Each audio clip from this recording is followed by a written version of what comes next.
Just a few days ago, the family were happily discussing their upcoming trip. Everyone looked forward to escaping the daily hustle and bustle, to relax on a warm sandy beach under the bright southern sun. The youngest daughter, Julie, dreamed of lying on white sand, enjoying the ocean view and watching surfers ride the waves. Kevin, the eldest and most responsible child in the family, was meticulously checking their packing list before the flight. Everything was ready, and it seemed nothing could disrupt their plans for a perfect vacation. But that morning everything went wrong. First, traffic jams, then ticket problems and tense conversations with airline representatives. In the end, they missed their flight. The dreams crumbled like a house of cards. Instead of soaring through clouds at 10,000 meters, the mother and her 2 children drove back through familiar streets, feeling heavy devastation. "Kids, since we couldn't get away, let's surprise Daddy," Daisy suggested on the way home. "I meant to call him earlier, but hadn't gotten around to it." "No point now, the surprise is already here," Kevin sighed. "We'll be stuck here in the snow all vacation." "Is that really such a tragedy?" Daisy shrugged, parking in front of their house. "Well, whatever is done is for the best, and besides, New Year's vacation at home can be good too. It's still a holiday. Christmas trees, snows, sledges, and frost might not be a beach, but winter has its own charm. There's so much snow this year, it's truly beautiful." "You know, I'm actually glad we didn't fly away," said Kevin. "Let's go to a proper ski resort. I can't remember the last time I went skiing." Daisy could tell her son was trying to support her and cheer up his sister, so she eagerly joined in. "That's the spirit, Kevin. Snowboarders or surfers, what's the difference?" "True. At least with skiing, we'll only risk broken legs. Surfers can get eaten by sharks," Julie joked darkly. Everyone laughed. "What about surprising Dad?" Daisy smiled. "He's probably at work. We could make something nice for dinner and then meet him at his office. He'll be so happy to see us. But even if he just comes home and sees us, that's good too. Come on, let's unload and get started cooking." Daisy took out her keys and handed them to Kevin. "Go ahead and open the door. Hurry up." Kevin grabbed the 2 largest suitcases and headed for the elevator. He's growing up, his mother thought, watching her 14-year-old confidently handle their heavy luggage. Kevin, of course, as always, acted with speed and lightning, opening the door and being the first to drag the 2 bags into the apartment. Entering the hallway, Daisy immediately tripped over her son's shoe, and he was already rushing to the bathroom door. "Hold on, Meteor, there's still stuff in the car." "Let me wash my hands first," Kevin said seriously, but he was already dashing back out. "Mum, there's a woman in there." "Where? What do you mean?" Daisy remembered her daughter standing behind her and turned around. Julie's face was broken. She seemed unable to believe either Kevin's words or her own ears. "Stay here, I'll check," Daisy said and strode to the bathroom. Her son was right. In the transparent shower cabin stood a woman with long dark hair. Daisy closed the bathroom door, frantically trying to decide what to do with her children present.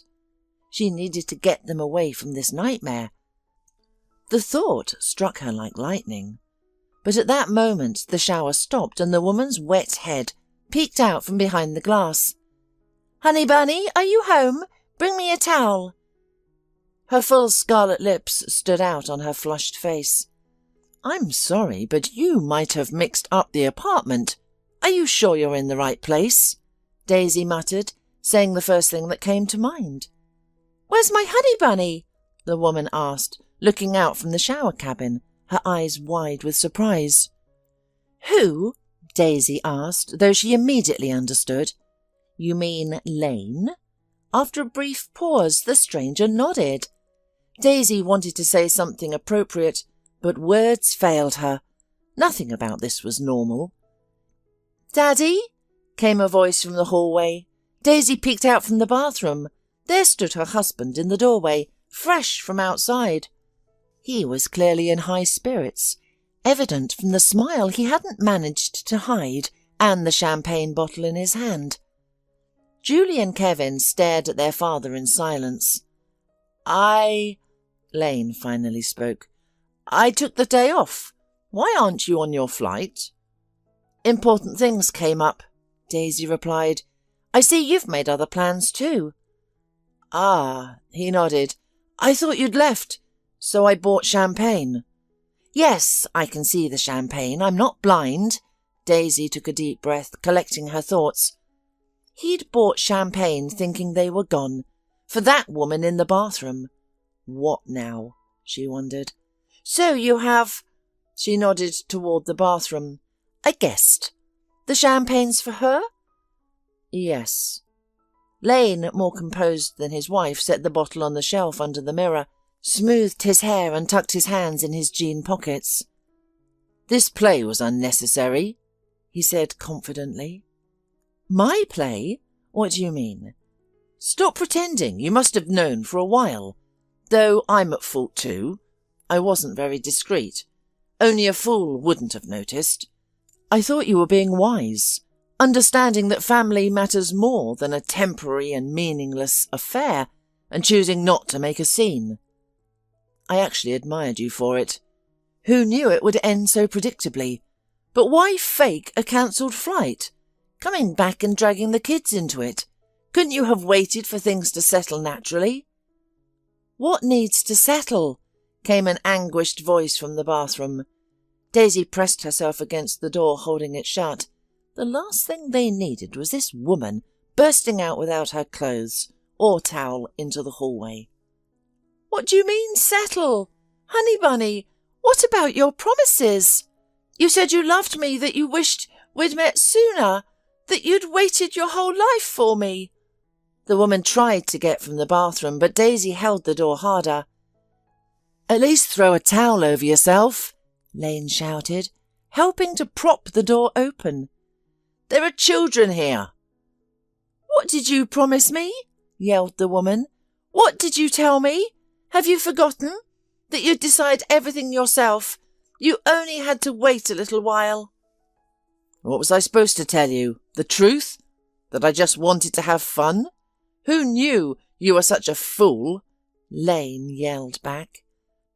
"Everyone around you is a fool," Daisy breathed, struggling to restrain her husband's furious mistress. "The wife is a fool who didn't understand anything. The mistress is also a fool."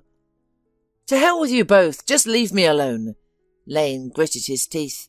A vein swelled in his neck, and at this moment he barely looked human. "Scoundrel, you have no conscience." The door burst open with such force that Daisy was thrown aside. "Children, go to your room," she called quickly. Julie gasped and covered her eyes with both hands. Just in time, as Lane's mistress tumbled out, fortunately in the bathrobe. "Julie, let's go for a walk," Kevin said quickly. Julie, hands still over her eyes, walked out of the apartment with her brother. "I'm leaving too," Daisy said. "We're clearly not welcome here." "Wait, don't make a scene," said Lane. "Let's sort this out quietly." "No, I've had enough," Daisy snapped, panting. "Maybe if the children and I hadn't seen this spectacle, I would have stayed, but not now. You deal with her." She glared at her husband's mistress. There she was in the middle of the room, sobbing, and with her black hair dripping wet. She looked like a drenched chicken, at least to Daisy's eyes, pathetic and laughable at once. Daisy regarded her with a mixture of disgust and derision. Lane stood in shocking silence, his emotions a grimy cocktail of shame, frustration, and horror at his spectacular failure, and in front of everyone. "What an ugly ending," Daisy muttered. "Well, I'm done here." She left the apartment and went downstairs. "Good thing we hadn't unloaded everything from the car," she thought. "Though we don't have much anyway. We'll come back for the winter clothes later." The children stood by the car, talking quietly. "Why are you standing here? Get in," Daisy said. "Where are we going?" Kevin asked, opening the car door. "That's a good question. It's getting dark." Daisy looked at her son and made a sudden decision. "Let's go to the village. Grandfather's house is still there. We can rest and spend the night." They stopped for food on the way to the village, having eaten nothing since breakfast before the airport. The longer journey proved beneficial, giving them time to calm down. Only as they approached the village did Daisy realize she had unconsciously severed ties with her entire former life. What would they do now? Live in this village? Stoke the stove and shovel snow at this house, which was 3 times smaller than their city apartment? "Mum, are we almost there?" Julie asked from the back seat. "I'm sleepy." "Almost there, Julie." Daisy stopped the car. "There's our house." They had to trudge through the snowy road to reach the cabin, only 50 metres, but walking through ankle-deep, crunchy snow while carrying bags made it feel like a marathon. Daisy forged ahead, making a path for the children. "Just what I needed," she thought bitterly. "This is what happens when you stay away from your paternal home too long. You have a husband, nice apartment in a new district, and then out of the blue you're shoveling snow. My own fault." "Mum, I'm tired, and snow's getting in my shoe," came a whining voice behind her. "We're almost there, Julie," Daisy replied without turning. "Just a little further, sweetie." "Mum, why are we here? We could have gotten a hotel room." "We'd have to come here in the morning anyway, so stop whining," Kevin cut in. "Thank you, Kevin," Daisy said sincerely. "What would I do without you, Sonny?" The gate they'd struggled to reach was latched from inside. Kevin shook his head, then brightened. "I can fix this." He pulled himself up and over the fence. "Hey, the snow's knee-deep here," his cheerful voice called. "Julie, pass me that thermos from the side pocket." "Planning a tea break?" his sister grumbled, but tossed it over. "No, dummy. I'll pour hot water on the latch to thaw it. By the way, do we have house keys?" Kevin asked. "Or should I break a window?" "We have them," Daisy assured him as they entered through the gate. "Here, under the doormat." Kevin carefully turned the key twice in the lock. "Well, at least that house is without any surprises," he muttered. "I'll get the suitcases. Go on in." Daisy entered first. The musty smell of an empty house hit her immediately. "Mum," her daughter whispered, "this feels weird." "We'll heat the furnace, so don't worry, dear." "I'll handle that," Kevin grunted, dragging in their travel bag. "Just check the barn, not much wood, but it's dry. We'll stay warm." Daisy walked over to the old dresser and gingerly touched the cold mirror. She unbuttoned her down jacket and pulled the scarf off her head. "Here I am home. Here I am back," she thought. "What's next? That's still a big question." "Well, Mum, why are you standing like frozen?" Kevin said softly. "Let's fire up the furnace, make some tea and have a snack." The woman was grateful to her son this evening. If it hadn't been for Kevin, she probably would have been completely lost. It was good to have him, calm, judicious, keeping his wits about him. "Kevin, do you need my help?" she asked, peering into the kitchen, where the children were busy with the stove. "Well, we're doing all right, Mum," Julie replied. "We've got tea, cookies and noodles. We can boil up quickly." "Yes, we'll have a snack and go to sleep. We'll make it till tomorrow," her son added. "By the way, where are the mugs?" Daisy waved his hand toward the cabinet. "Over there. Julie, take them out," the boy commanded briskly. When the children had settled down to sleep, Daisy cleared the table and found herself alone in the silence. She didn't want to move at all. She sat still, warming her palms against the warmth from the furnace and listening to the quiet. She tried to understand whether this house, once unjustly abandoned, had accepted her, Was it happy to have her now? Was it pleased that the furnace was warming up again and its rooms were filled with living voices? Daisy listened carefully and felt no rejection in response. So the house has been waiting, she thought, and will welcome its new inhabitants, who will fill it with joy and laughter. The house will repay us for warmth and comfort. Nothing in that tiny house had changed since Daisy's childhood. Here was the table that Grandfather had made with his own hands. Daisy walked over, placed her palm on the table's surface and smiled, feeling the familiar tiny scratches under her fingers. She remembered how often she had watched her grandmother skillfully handling the dough. Such simple magic. She had been mesmerized by the process. Grandma would beat a few eggs in a large pan, then add flour and milk. She'd knead everything thoroughly, place the dough near the furnace, and an hour later the dough would come alive, swelling, rising, becoming beautiful. Soon after, the house would fill with the familiar, beloved smell of fresh bread. It was a magical aroma, the scent of coziness, and her grandmother's homely warmth. And her grandfather, he was a true magician too. In his hands, ordinary wood transformed into small birds, and dry branches became playful, harmless snakes. Daisy's bookshelf had a whole menagerie of grandfather's gifts, birds, snakes, even a puppy and an elephant. But most of all, Daisy loved the bears with their cubs. No one knew how long it took Grandpa, but he somehow managed to create real wooden fairy tales between his other tasks. A bear would lounge on the forest lawn, lazily sharpening its claws on a stump, while nearby the cubs frolicked, one climbing onto another's back, the third curled up against their mother's warm side. Daisy had given names to all 3 cubs, creating different stories for them. She would then share these stories with her grandparents, who loved listening to them. Now, neither grandmother nor grandfather remained, and Daisy herself was no longer little, but rather like a mother bear with cubs. Only the house had stayed the same. Even her child's chair had survived. Daisy's hand found it under the table. Her fingers instantly recognized the polished back and cushioned seat. She pulled the chair out and smiled. Then she sat it against the furnace and lowered herself carefully onto it.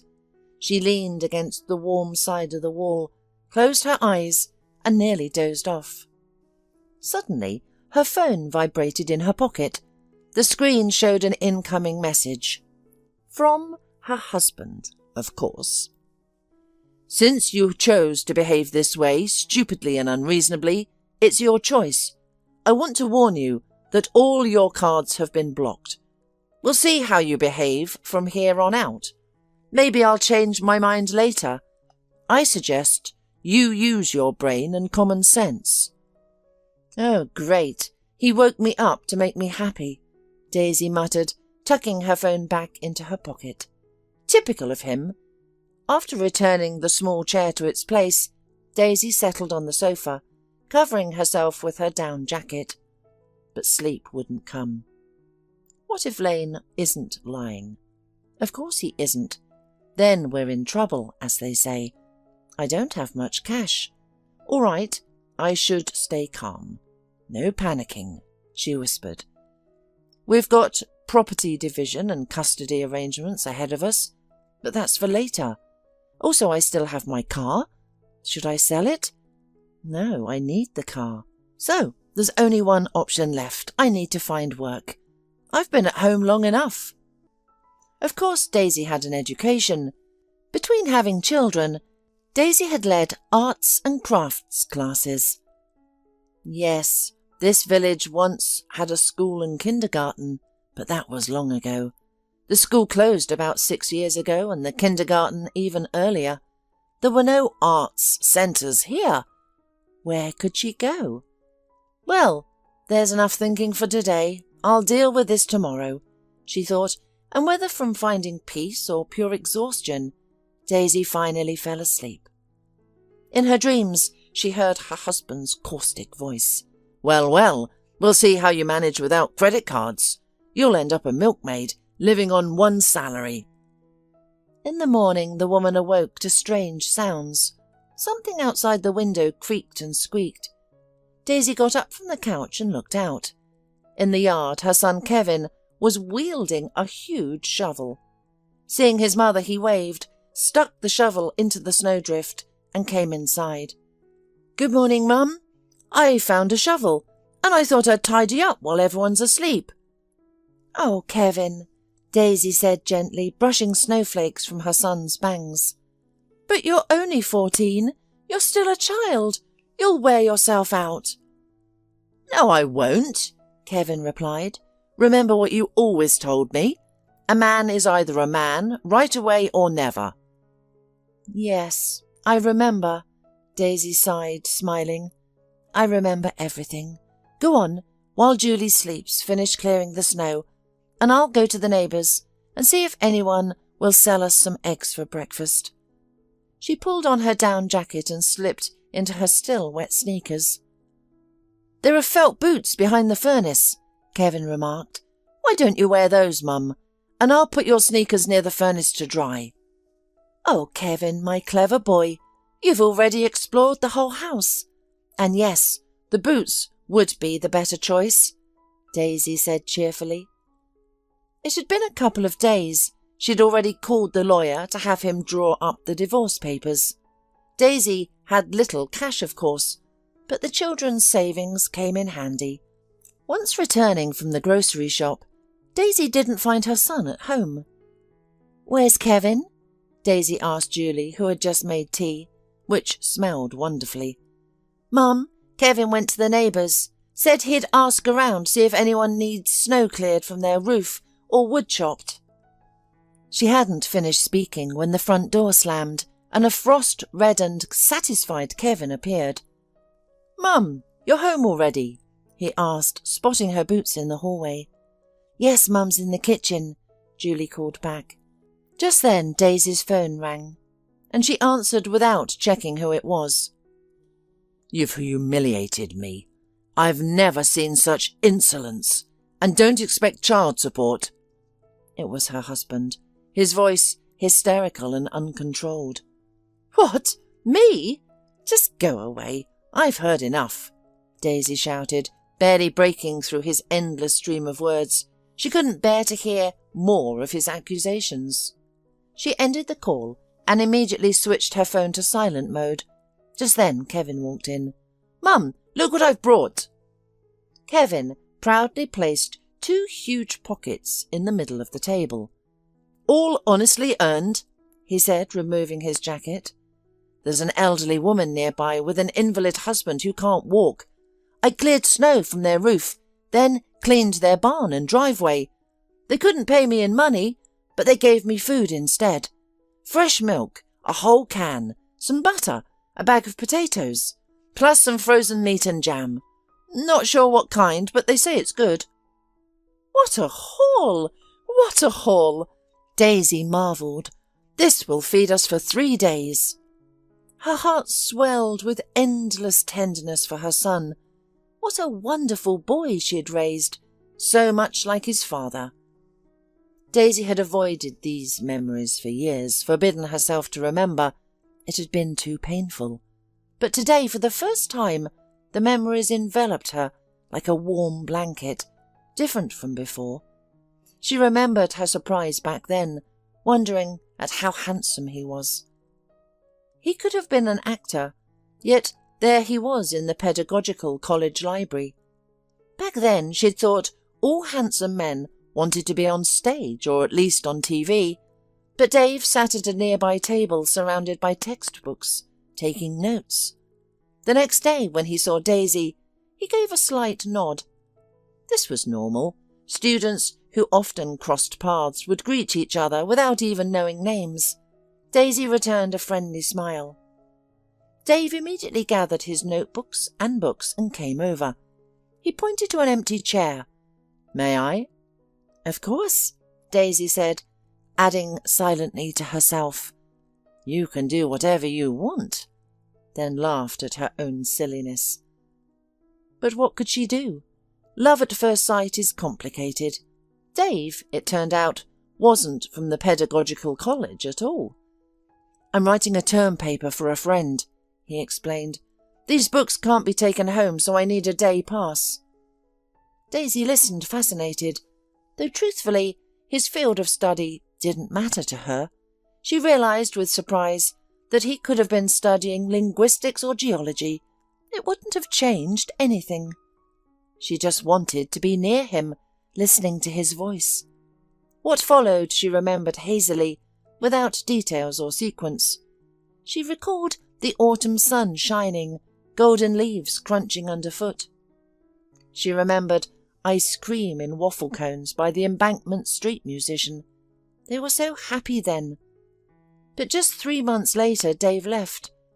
One day, he simply didn't show up after classes. Daisy thought he must be delayed. He'd come that evening. But he didn't come that evening or the next day. His phone went unanswered. Separations are always hard, but parting from someone you love isn't just difficult, it's agonizing. Daisy spent the entire weekend in bed.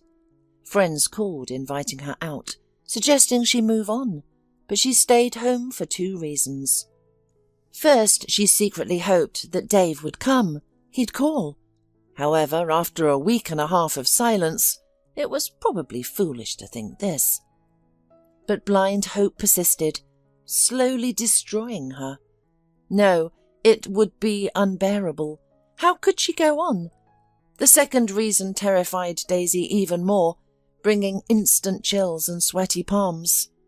What if, while out with her friends, she saw him with someone else? Better to stay in the dormitory, busied in textbooks.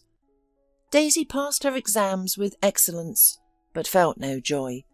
She would have preferred to fail everything. Then she'd have to study for retakes and wouldn't have time to think about Dave.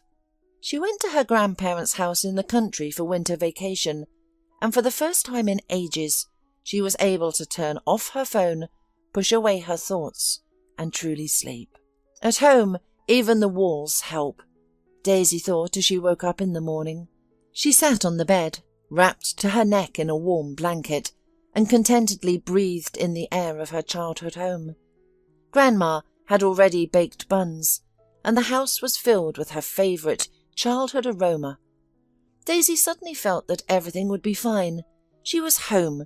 That meant everything would be all right. Here she was loved, supported and protected.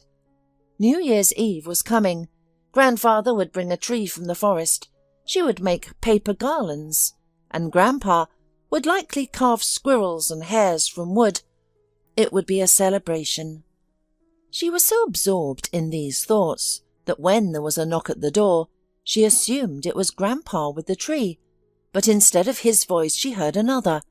Dave, ignoring her grandmother's questions, made his way into the room. "Daisy, let me explain." "Go away. Please just listen." He crouched in front of the bed and tried to look into her face. Daisy buried her forehead in the blanket. "Go away." "Please, just let me tell you. Daisy, my best friend, is dead. He was coming to visit me. I thought he'd arrive, and I'd introduce you to them." His voice cracked. "The car skidded. My friend couldn't react in time. Then he was upside down. I couldn't think straight. I was blaming myself for inviting him. Then I kept telling myself, I'll handle the arrangements, bury him, then call you. But I couldn't. You understand? I couldn't tell night from day. When I finally came to my senses, so much time had passed. I called, but you didn't answer. I went to the city, to the dormitory. They told me you'd taken your exams early and gone to your family. So here I am. I am sorry for your loss. But please, leave me. I don't want to see you any more," she repeated firmly. "You had said what you wanted to say. Fine. Now go away." Daisy did not raise her head, nor when she heard his footsteps toward the door, nor when they stopped dead. Dave lingered at the threshold, looking at her for a long time before leaving. "You shouldn't have done that," Grandmother said reproachfully. Granny, what's use in such love if he forgot about me in his time of trouble? Asked Daisy with a terrible pain in her voice. Perhaps you're right, dear, and it's for the best, her grandmother agreed quietly. Upon returning to the city, Daisy felt worse again. It was painful to see the streets where she and Dave had walked together. She dreaded going to the library, fearing he might still be there writing term papers. She also noticed she tired quickly and sometimes felt short of breath. Daisy was almost certain it was from stress, and was shocked when the doctor smiled and announced, "Congratulations, about 8 weeks." 8 weeks of what? Daisy asked, confused. Do I have only this time left? My dear, the doctor sighed and shook his head. You're 8 weeks pregnant. That's approximately. An ultrasound will give us a more precise date. Is that clear now? Leaving the clinic, Daisy was overwhelmed, walking, not noticing anything around her. Watch out! Someone grabbed her arm forcefully and pulled her back. Daisy barely had time to gasp before finding herself in a stranger's arms. What are you doing? She protested, but he cut her off. Why aren't you watching where you're going? You almost walked under a bus. Daisy looked back to see a large bus passing by. The driver shot her an angry look. Miss, are you feeling all right? Let's find a bench. What's your name? Daisy. Nice to meet you. I'm Lane. Lane walked her all the way to her dormitory that day, and when he asked for her phone number, Daisy confessed honestly, I'm pregnant, and I'll probably be a single mother, so if you're interested in me, you'd better forget about it. Ah, Lane nodded. Now I definitely won't forget. Will you give me your number? That's how Lane handled everything, simply without drama. Daisy liked that about him. When she was less than 2 months from giving birth, Lane said, We should get married, so the child is born into a family, everything as it should be. As for Dave, Daisy never saw him again. Kevin considered Lane his father. Now Daisy reflected on how Kevin had grown to resemble his biological father, in both appearance and voice. Dave would probably be proud to have such a son now. I was so foolish, she thought bitterly. I drove away the man I loved. I should have understood him then, comforted him. But it's too late now. Nothing can be fixed. The bus crept slowly toward the stop, careful on the icy road. The stop was situated in a peculiar spot, right across from the village cemetery. How long has it been since I visited Grandfather's grave? Daisy thought, reproaching herself as she walked toward the cemetery. It's sad that Grandmother is buried in another city. She had gone to visit an old friend just before her death. She passed away there, peacefully, simply not waking up one morning. It was a long journey back, with temperatures reaching 40 degrees. Daisy walked along the snow-packed path, occasionally glimpsing the inscriptions on the gravestones. It made her uneasy. She tried not to raise her eyes, avoiding memories of people she had known. Better not to think about it. Eyes downcast, she walked quickly forward, refusing to look around. It was just 20 steps to her grandfather's grave. Oh! Daisy exclaimed, nearly colliding with a man standing with his back to her. The man turned slowly. Daisy? Dave? She recognized him instantly. He looked exactly like her son. They could have been twins. Only now Dave had silver streaks at his temples. Dave, is it really you? Why are you here? He shrugged. You probably won't believe me, but I've been desperate to learn something about you. I thought your grandparents were buried here. I couldn't remember where your house was, so I decided to ask around in the village. They told me I'd find your grandfather's grave here. They said you had been living in the city with your family for years, so I came to visit your grandfather at least. I have some relatives buried here too. How are you, Daisy? How's life? What brings you here today?" I live here now, in my grandparents' old house. Moved here with the kids a week ago." "Where's your husband? Still in the city?" "I don't have a husband anymore," Daisy replied curtly. "We're divorcing." After a pause, biting her lip, she continued, "You know, Dave, this seems like fate. I was just thinking about you today, and I feel so ashamed about sending you away back then. You were going through such grief, and all I could think about was myself. I was wrong." "I was a fool myself, Daisy," Dave replied calmly. "I should have come to see you again, but I didn't dare." She smiled back at him. "You know, Dave, I think it's them. My grandparents made it, so our paths crossed again." "They probably did," Dave agreed. "I can't explain our meeting here any other way. Dave, let's go to my place. We've just moved, but we can have a cup of tea. Or do you need to go to town? Are they waiting at home?" "No, Daisy, I live alone, and tea is precisely what you and I need. You must be cold."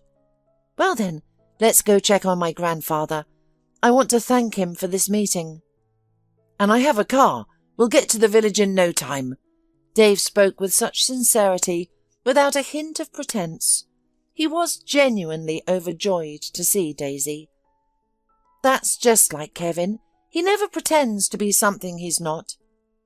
Daisy respected this trait in her son. After all, not everyone has the courage to remain true to themselves.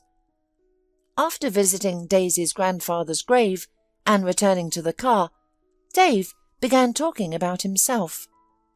"I never married, Daisy. I work as a doctor in the city in a good position, but I haven't had children or a family. You know, you left such an impression on my soul that I found myself comparing every girl to you, unconsciously searching for someone like you, but I never found anyone. As for me, Dave, I was married and have 2 kids, and you're wrong about not having children." Dave stopped abruptly. "Are you joking?" he asked, hope and joy flicking in his eyes. "You mean that you and me?" "Let's go, Dave. See for yourself." As they drove up to the house, Daisy saw her son. Kevin was in the yard, clearing snow from the roof. Seeing the car stop at the gate and his mother with a stranger, he paused his work and jumped into a snowdrift. "Kevin, come, please. I'd like you to meet someone." "Dave, this is my eldest son," Daisy introduced formally as he approached them. "Kevin," the boy extended his hand. "And I'm Dave," the man replied, fighting back tears of joy. Only he knew what that moment cost him. Kevin was his spitting image. "Why didn't you tell me before?" Dave whispered to Daisy as they walked toward the house. "I only found out about that later, and I was too self-confident to call you and acknowledge that I was wrong. I am so sorry," Daisy replied softly, ensuring only Dave could hear. "I look like in a mirror right now," he whispered to Daisy. "Does he know about me?" "Come inside," Kevin called out hospitably. "Yes, Kevin, you and Julie prepare tea, and we'll be right there." As soon as Kevin closed the door, Dave gently gripped Daisy's shoulders and spoke hesitantly. "Daisy, move in with me. I have a big apartment. There's plenty of room for everyone. The school is nearby. Don't worry about anything. Village life is no good for children's education. I have the means. I'll handle everything. And this place? We can use it as a summer house." "Daisy, so you never told him about his birth father?" "No, Dave, I haven't." "All right. I'm so happy we found each other, Daisy. Darling, you're a miracle." Dave suddenly wrapped his arm around Daisy's waist and pulled her around the corner. 15 years apart. I've missed you terribly." Daisy laughed joyfully. "We've foolishly wasted 15 years without seeing or kissing each other," she said, melting into his strong embrace. "But now we have all the time to make up for it. Dave said, and their lips finally met. It seemed nothing could keep them apart now.